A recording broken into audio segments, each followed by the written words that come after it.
झारखंड में सबसे अधिक बोली जाने वाली भाषा होने के बावजूद बांग्ला को जो सम्मान और अधिकार मिलना चाहिए था, उससे वंचित है।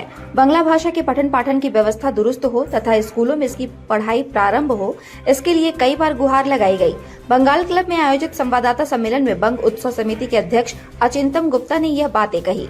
उन्होंने कहा कि बंग समाज व संस्कृति को लोग जाने व समझे। इस उद्देश्य के साथ पूरे कोल्हान की बंग भाषा 19 मार्च को गोपाल मैदान में एक मंच पर आ रहे हैं।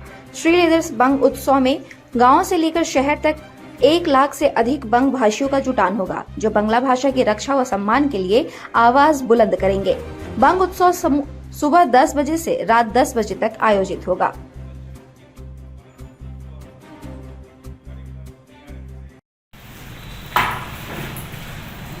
एक ऐसा बंग उत्सव का पहला आयोजन है जिसमें पूरे कोल्हान से बंग संप्रदाय का प्रतिनिधि गांव-गांव से लोग गोपाल मैदान में 19 तारीख को पहुंच रहे हैं और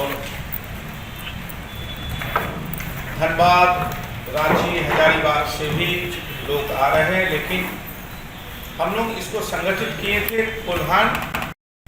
हम लोग का सुख दुख का बात, हम लोग का भाषा भाषी पठन इसमें क्या दिक्कत, ये सारी चीज़ के बारे में हम लोग दिन भर चर्चा करें, एक साथ रहे और आने वाला दिन में हमारा क्या रास्ता होगा, कैसे हम चलेंगे, उसके बारे में हम लोग 19 को बातचीत करेंगे।